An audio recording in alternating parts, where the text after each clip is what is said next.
എല്ലാവർക്കും ഇന്നത്തെ ഈ ഒരു ക്ലാസ്സിലേക്ക് സ്വാഗതം ചെയ്യുകയാണ്. നമ്മളിന്നിവിടെ പരിചയപ്പെടുത്താൻ പോകുന്നത് ഇന്ത്യൻ പത്രങ്ങളിലൂടെ എന്ന് പറയുന്ന ഒരു ക്ലാസ്സാണ്.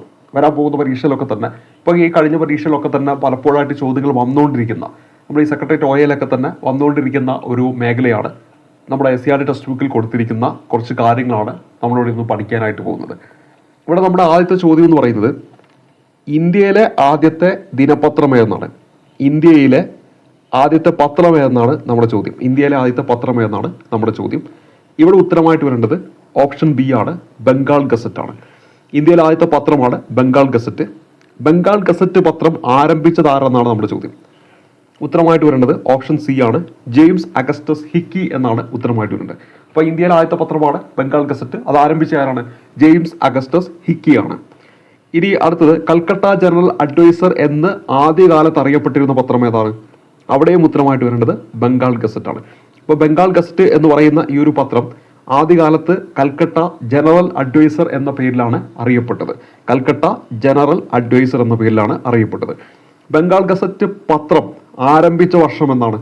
ഇവിടെ നമ്മൾ ഉത്തരമായിട്ട് വരേണ്ടത് 1750 ജനുവരി 29. അപ്പോൾ ജനുവരി 29 1780 ഈ ഒരു വർഷത്തിലാണ് ബംഗാൾ ഗസറ്റ് എന്ന് പറയുന്ന പത്രം ആരംഭിച്ചത്.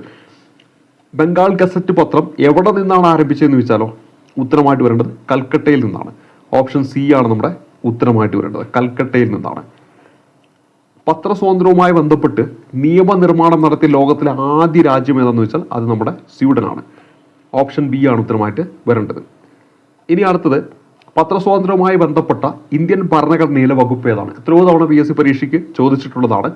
ഇവിടെ ഉത്തരം 19(1)(a) ആണ്. 19(1)(a) ആണ്. അപ്പോൾ 6 മൗലിക സ്വാതന്ത്ര്യങ്ങൾ അതേക്കുറിച്ച് പറയുന്ന ഒരു ഭാഗമാണ് 19(1)(a) ആണ് അതിലൊന്ന്. അപ്പോൾ അതിലെന്ത് ഉൾപ്പെടുന്നുണ്ട്? ഈ പത്ര സ്വാതന്ത്ര്യവും ഉൾപ്പെടുന്നുണ്ട്. പത്ര സ്വാതന്ത്ര്യം എന്താണ്? 19(1)(a) എന്നതിൽ ഉൾപ്പെടുന്നുണ്ട്. അപ്പോൾ പത്രസ്വാതന്ത്ര്യവുമായി ബന്ധപ്പെട്ട ഇന്ത്യൻ ഭരണഘടനയിലെ വകുപ്പ് ഏതാണെന്ന് ചോദിച്ചാൽ ഉത്തരമായിട്ട് വരേണ്ടത് 19(1)(a) ആണ്. ഹിന്ദു, സ്വദേശി മിത്രം ഈ പത്രങ്ങളുടെ സ്ഥാപകൻ ആരാണ്? ഈ പത്രങ്ങളുടെ സ്ഥാപകൻ ആരെന്നാട്ടോ, സ്ഥാപകൻ ആരാണ്? ഹിന്ദു ഉണ്ട്, സ്വദേശി മിത്രമുണ്ട്. ഉത്തരമായിട്ട് വരേണ്ടത് G. സുബ്രഹ്മണ്യ അയ്യരാണ്. അപ്പോൾ ഹിന്ദു എന്ന് പറയുമ്പോൾ നമുക്ക് സുബ്രഹ്മണ്യൻ അതിലേക്ക് നമുക്ക് എത്താൻ പറ്റുമല്ലോ, അവരുടെ ദൈവമൊക്കെ ആയിട്ട് ഒന്ന് കണക്ട് ചെയ്ത് വെക്കുക. അപ്പോൾ സ്വദേശി മിത്രം, ഹിന്ദു, സ്വദേശി മിത്രം ഈ 2 പത്രങ്ങളും സ്ഥാപിച്ചവരാണ് G. സുബ്രഹ്മണ്യ അയ്യരാണ്. ഇനി അമൃത ബസാർ പത്രികയുടെ സ്ഥാപകൻ ആരാണ്? അമൃത ബസാർ പത്രികയുടെ സ്ഥാപകൻ ശിശിർ കുമാർ ഘോഷും മോത്തിലാൽ ഘോഷുമാണ്. അമൃത ബസാർ പത്രിക. അപ്പോൾ ഇത് നമ്മൾ ഓർത്ത് വെക്കുന്നത്, ഈ അമൃത ബസാറിലേക്ക് പോയത്, അമൃത ബസാറിലേക്ക് സാധനങ്ങളൊക്കെ മേടിക്കാനായിട്ട് പോയത് ആഘോഷമായിട്ടാണ്, മുഖത്ത് നല്ല ആഘോഷമായിട്ടാണെന്ന് ഓർത്ത് വെച്ചാൽ മതി. അപ്പോൾ അവിടെ നമുക്ക് അമൃത ബസാർ കിട്ടും, മോത്തിലാൽ അതുപോലെ തന്നെ ശിശിർ കുമാർ ഘോഷും നമുക്ക് കിട്ടും. ആഘോഷമായിട്ട് 2 ഘോഷുകളുണ്ടെന്ന് ഓർക്കുക. ശിശിർ കുമാർ ഘോഷുമുണ്ട്, പിന്നെ മോത്തിലാൽ ഘോഷുമുണ്ട്. ഇവർ 2 പേരും ചേർന്നിട്ടാണ് അമൃത ബസാർ പത്രിക സ്ഥാപിക്കുന്നത്. ഇവിടെ ഓപ്ഷൻ ബി ആണ് നമ്മുടെ ഉത്തരമായിട്ട് വരേണ്ടത്. ഇപ്പോൾ ഇവിടെ നമ്മൾ 2 പത്രങ്ങൾ പഠിച്ചു. ഇത് SCRTയിൽ കൊടുത്തിരിക്കുന്നതാണ്, വളരെ ഇമ്പോർട്ടൻ്റ് ആണ്. ഈ ഒരു കോളത്തിൽ കൊടുത്തിട്ടുണ്ട്. അതിൽ നിന്നാണ് ഈ അടുത്ത നടന്ന പരീക്ഷയിലൊക്കെ തന്നെ ചോദ്യം വന്നിരിക്കുന്നത്. ഹിന്ദു, സ്വദേശി മിത്രം ആരാണ് സ്ഥാപിച്ചത്? ഉത്തരമായിട്ട് വരേണ്ടത് G. സുബ്രഹ്മണ്യ അയ്യരാണ്. ഇനി അടുത്ത് വെച്ചിരിക്കുന്നത് അമൃത ബസാർ പത്രികയുടെ സ്ഥാപകരാരെല്ലാം ശിശിർ കുമാർ ഘോഷും മോത്തിലാൽ ഘോഷുമാണ്. ഇനി ബോംബെ സമാചാർ എന്ന പത്രം സ്ഥാപിച്ചത് ആരാണെന്നാണ് ചോദ്യം. അവിടെ ഫർദൂൻജി മർസ്ബാൻ എന്നാണ് ഉത്തരമായിട്ട് വരേണ്ടത്. ഇത് നമ്മൾ പഠിച്ചു വെക്കുന്ന ബോംബെ എന്ന് ബോംബായിട്ടൊന്ന് കണക്കാക്കുക. അപ്പോൾ നമ്മുടെ രാജ്യത്തൊക്കെ ബോംബ് എന്താണ് ബാൻ ചെയ്തിരിക്കുക എന്ന് പറഞ്ഞാൽ ഈ അവസാനം ഒരു ബാൻ കിടക്കുന്നുണ്ട്, അത് വെച്ച് ഒന്ന് കണക്ട് ചെയ്ത് വെച്ചാൽ മതി. അപ്പോൾ ബോംബെ സമാചാർ എന്ന പത്രം സ്ഥാപിച്ചത് ഫർദൂൻജി മർസ്ബാൻ ആണ്. ഇനി കേസരി മറാത്ത വളരെ ഇമ്പോർട്ടൻ്റ് ആണ്, എത്രയോ തവണ PSC പരീക്ഷയിൽ ചോദിച്ചതാണ്. കേസരി മറാത്ത എന്ന് പറയുന്ന പത്രം സ്ഥാപിച്ചതാരാണ്? ബാലഗംഗാധര തിലകനാണ്. ബാലഗംഗാധര തിലകനാണ്. ഇവിടെ തന്നെ ഈ കേസരി എന്ന് പറയുന്നത് എന്താണ്? മറാത്തി ഭാഷയിലും മറാത്ത എന്ന് പറയുന്നത് ഇംഗ്ലീഷ് ഭാഷയിലുമാണ്. ഇത് ഓർത്തിരിക്കുക. കേസരി ഏത് ഭാഷയിൽ? മറാത്ത ഭാഷയിൽ. മറാത്ത എന്ന പത്രം ഏത് ഭാഷയിലാണ്? ഇംഗ്ലീഷ് ഭാഷയിലാണ് സ്ഥാപിച്ചത്. ഇനി ബംഗാളി പത്രത്തിൻ്റെ നേതാവ് ആരാണ്?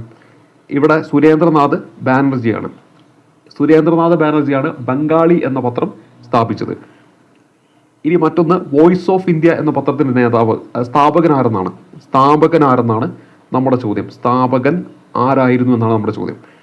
ഇവിടെ നമ്മുടെ ഉത്തരമായിട്ട് വരേണ്ടത് നമ്മുടെ ദാദാഭായ് നവറോജിയാണ്. ഇത് എത്രയോ തവണ PSC പരീക്ഷയിൽ ചോദിച്ചിട്ടുള്ളതാണ്. വോയിസ് ഓഫ് ഇന്ത്യ ആരുടെ പത്രമാണ്? ദാദാഭായ് നവറോജിയുടെ പത്രമാണ്.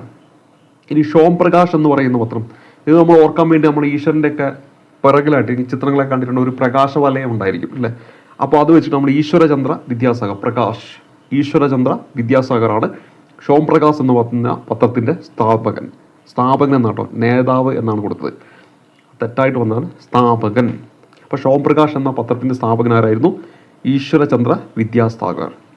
ഇനി ന്യൂ ഇന്ത്യ, കോമൺവെൽത്ത് എന്നീ പത്രങ്ങളുടെ സ്ഥാപകൻ ആരായിരുന്നു എന്നാണ് നമ്മുടെ ചോദ്യം. സ്ഥാപകൻ ഇത് നമ്മൾ പഠിച്ചു വെക്കുന്നത് എങ്ങനെയാണ്? ഇവിടെ ഉത്തരമായിട്ട് വരേണ്ട ഏതാ? ആനി ബസൻ്റ് ആണ് അല്ലേ? ആനിയുടെ ബസ്സിൻ്റെ പുതിയ വീല്. അപ്പോൾ ഇവിടെ എന്താണ്? ആനി ബസ്സിന്, ആനിയുടെ ബസ്, ആനി ബസ്സിൻ്റെ പുതിയ, ന്യൂ ഇന്ത്യ, വീൽ, കോമൺവെൽത്തിലെ വീല്, ആ ഒരു കോഡിലാണ് നമ്മൾ പഠിച്ചു വെക്കുന്നത്.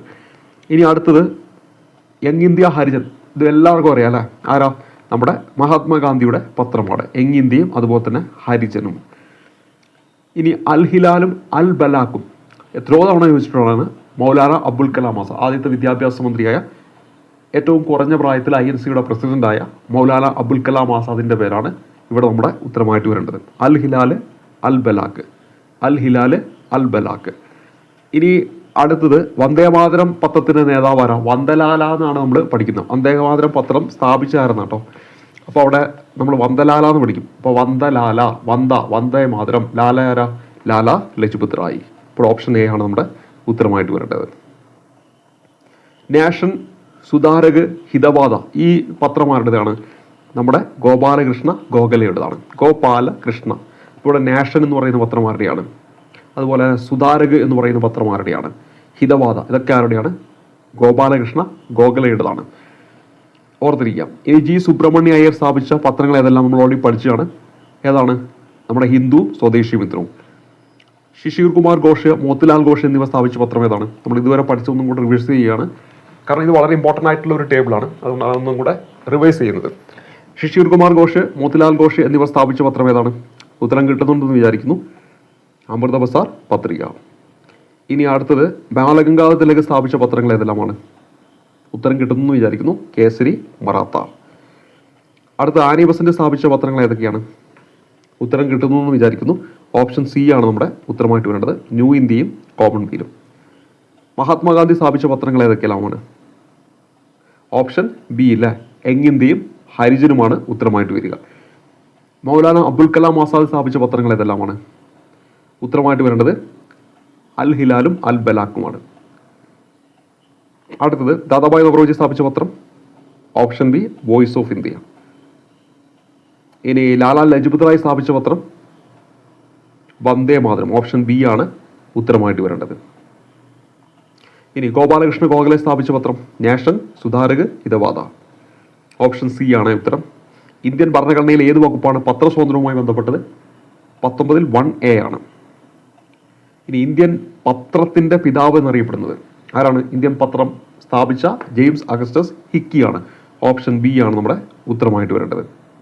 ഇന്ത്യൻ പത്രപ്രവർത്തനത്തിന്റെ വന്ധ്യവയോധികൻ എന്നറിയപ്പെടുന്ന ആരാ? ഇന്ത്യൻ പത്രപ്രവർത്തനത്തിന്റെ വന്ധ്യവയോധികൻ എന്നറിയപ്പെടുന്ന ആരാ? ഇവിടെ നമ്മൾ ഉത്തരം തുഷാർ കാന്തി ഘോഷാണ്. തുഷാർ കാന്തി ഘോഷാണ്. എന്നാൽ ഓർത്തിരിക്കുക, ഇന്ത്യൻ പത്രപ്രവർത്തനത്തിന്റെ പിതാവ് എന്നറിയപ്പെടും, ഇന്ത്യൻ പത്രത്തിന്റെ പിതാവ് കേട്ടോ, ഇന്ത്യൻ പത്രത്തിന്റെ പിതാവ്, പത്രപ്രവർത്തനമല്ല, പത്രത്തിന്റെ പിതാവ് എന്നറിയപ്പെടുന്നത് ജെയിംസ് അഗസ്റ്റസ് ഹിക്കിയാണ്. ഇന്ത്യൻ പത്രപ്രവർത്തനത്തിന്റെ വന്ധ്യവയോധികൻ എന്നറിയപ്പെടുന്നത് തുഷാർ കാന്തി ഘോഷാണ്. എന്നാൽ ഇന്ത്യൻ പത്രപ്രവർത്തനത്തിന്റെ പിതാവ്, പത്രപ്രവർത്തനത്തിന്റെ പിതാവ്, പ്രവർത്തിക്കണമെങ്കിൽ ചലിക്കണമല്ലോ, അപ്പൊ ചലപതി റാവു എന്ന് ഓർത്ത് വെച്ചാൽ മതി. അപ്പോൾ ഇവിടെ ഇന്ത്യൻ പത്രത്തിന്റെ പിതാവ് ജെയിംസ് അഗസ്റ്റസ് ഹിക്കി. ഇനി ഇന്ത്യൻ പത്രപ്രവർത്തനത്തിന്റെ പിതാവ് എന്ന് വെച്ചാൽ ചലപതി റാവു. ഇന്ത്യൻ പത്രപ്രവർത്തനത്തിന്റെ വന്ധ്യവയോധികൻ ആരെന്ന് ചോദിച്ചാൽ തുഷാർ കാന്തി ഘോഷാണ് ഉത്തരമായിട്ട് വരിക. 1878 നാട്ടുഭാഷാ പത്ര നിയമം പാസ്സാക്കിയതാരാ? വർണ്ണക്കുലാർ press act പാസ്സാക്കിയത് Lytton പ്രഭുവാണ്.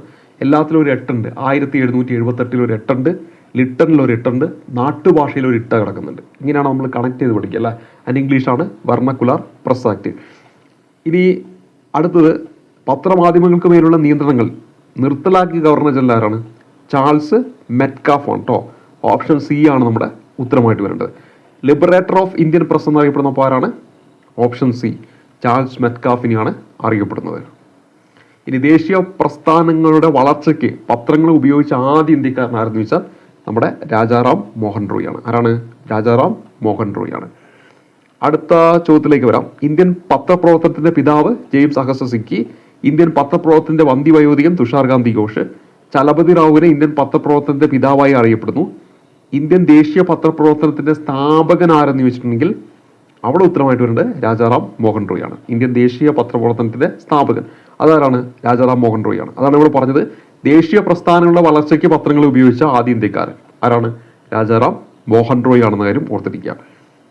1821 Rajaram Mohan Roy പുറത്തിറക്കിയ ബംഗാളി പത്രം ഏതാണ് നമ്മുടെ ചോദ്യം?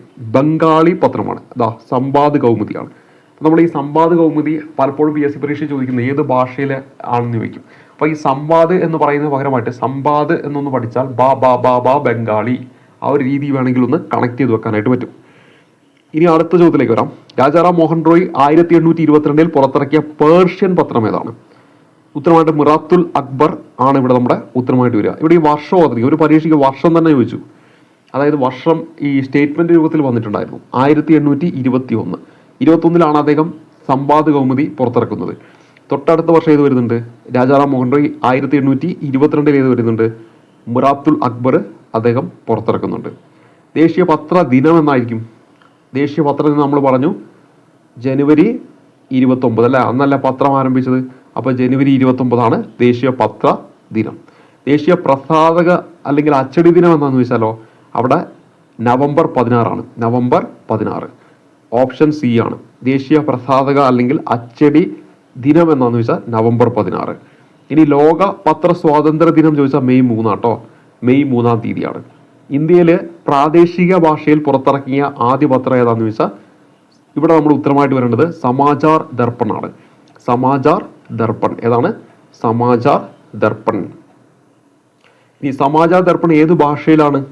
ഉത്തരമായിട്ട് വരേണ്ടത് ബംഗാളി ആട്ടോ. സമാചാർ ദർപ്പൺ ഏത് ഭാഷയിലാന്ന് വെച്ചാൽ സമാചാർ ദർപ്പൺ ഏത് ഭാഷയിലാ? ബംഗാളി ഭാഷയിലാട്ടോ.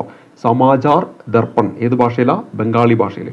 സമാചാർ ദർപ്പൺ പുറത്തിറങ്ങിയത് 1818 1818 സമാചാർ ദർപ്പൺ പുറത്തിറക്കിയത് ആരാന്ന് വെച്ചാൽ ബാപ്റ്റിസ്റ്റ് മിഷണറി സൊസൈറ്റി, കൊൽക്കത്തയിലെ ബാപ്റ്റിസ്റ്റ് മിഷണറി സൊസൈറ്റി. അപ്പൊ ഇത് എവിടെയാണ് പുറത്തിറങ്ങുന്നത്? കൊൽക്കത്തയിൽ. ഇത് എന്ത് പത്രമാണ്? ബംഗാളി പത്രമാണ്. ഇത് പുറത്തിറങ്ങുന്നത് ബാപ്റ്റിസ്റ്റ് മിഷണറി സൊസൈറ്റിയുടെ ഇതിലാണ്, കൊൽക്കത്തയിൽ ഇത് പുറത്തിറങ്ങുന്നത്. ഇനി അടുത്തത് സമാചാർ പത്രത്തിന്റെ ആദ്യത്തെ എഡിറ്റർ ആരാണ്?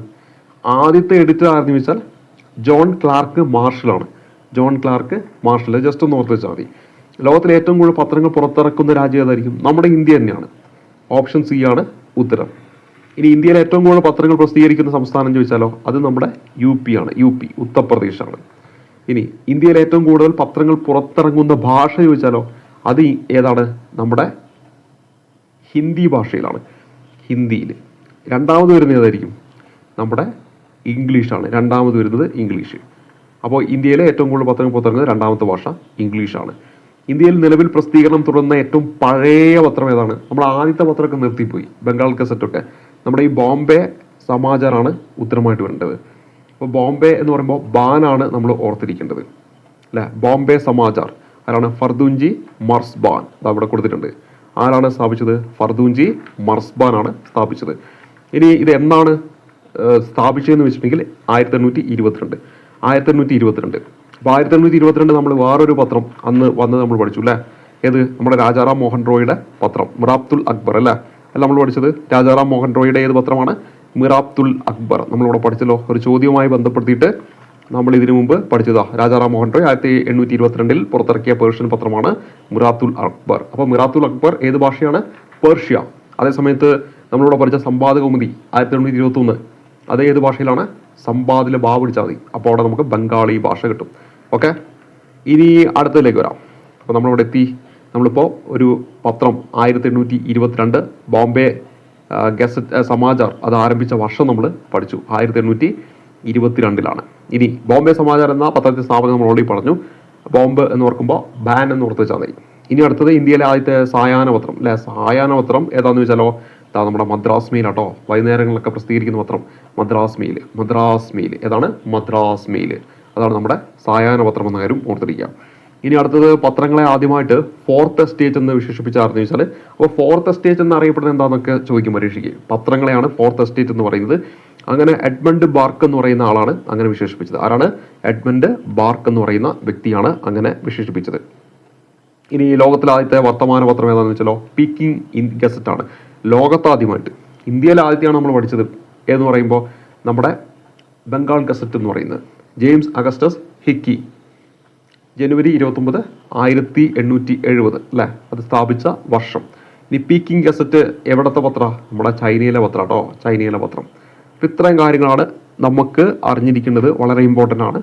ആ ഒരു ചാപ്റ്ററിലുള്ള എല്ലാ കാര്യങ്ങളും നമ്മൾ ഉൾപ്പെടുത്തിയിട്ടുണ്ട്. ഇതിൽ ഏറ്റവും ഇമ്പോർട്ടൻ്റ് ഈ പത്രങ്ങൾ സ്ഥാപിച്ചവരുടെ പേരാണ്. അതാണ് നമ്മുടെ ഈ സെക്രട്ടേറിയറ്റ് OAക്ക് ചോദിച്ചത്. വരാൻ പോകുന്ന പരീക്ഷയിലും അത് ചോദിക്കും. കാരണം ഇതിന് മുമ്പത്തെ ഏതൊരു ചോദ്യ പേപ്പർ എടുത്ത് നോക്കിയാലും ഇന്ത്യ ഹിസ്റ്ററി എന്ന് പറയുന്ന ഭാഗത്ത് ഇതിൽ നിന്നൊരു ചോദ്യം ചോദിക്കാറുണ്ട്. അപ്പോൾ ഇത് കൃത്യമായിട്ട് നമ്മൾ പറഞ്ഞ കാര്യങ്ങളൊക്കെ പഠിക്കുക. അതിനുള്ളിൽ നിന്നായിരിക്കും ചോദ്യം വരിക, കാരണം അതിൽ നിന്നേ ചോദിക്കുന്നുള്ളൂ PSC. ഇപ്പോൾ 1750 ബംഗാൾ ഗസറ്റ് സ്ഥാപിച്ച വർഷമാണ്. 1780 ജനുവരി 29 ബംഗാൾ ഗസറ്റ് സ്ഥാപിച്ച വർഷം. ബംഗാൾ ഗസറ്റ് സ്ഥാപിച്ചു, ഇത് ഓർത്തിരിക്കാട്ടോ. ഈ വർഷം എങ്ങാനും നിങ്ങൾ മറന്നുപോയാൽ ഇതാ ഈ ബിയിലെ ബംഗാൾ എന്ന് എഴുതുമ്പോൾ നമ്മൾ ബംഗാൾ എന്ന് എഴുതുമ്പോൾ ഇതുണ്ടല്ലോ, ഈ ബായ എന്താക്കി എടുക്കുക, ബംഗാളിൻ്റെ ബി ആദ്യമായിട്ട് എടുക്കുക, അതൊരു 8ൻ്റെ ഷേപ്പല്ലേ, പിന്നെ ഈ 0 കൊണ്ട് എടുക്കുക. അപ്പോൾ നമുക്ക് അവിടെ എന്ത് കിട്ടും? 80 എന്ന് കിട്ടും. 1780. അപ്പോൾ തൊട്ട് പുറകിൽ 7 ആണെന്ന് ഓർത്ത് വെച്ചാൽ മതി. 1780 ജനുവരി 29. 1780 ജനുവരി 29 കേട്ടോ. അപ്പോൾ ഇത്രയും കാര്യങ്ങളാണ് നമ്മൾ ഇന്നത്തെ ക്ലാസ്സിൽ പറയാൻ ഉദ്ദേശിച്ചത്. കുറേ കാര്യങ്ങൾ പഠിപ്പിച്ചിട്ടുണ്ട്. ചോദ്യോത്തര രൂപത്തിലായതുകൊണ്ടാണ് വേഗത്തിൽ പറഞ്ഞു പോയത്.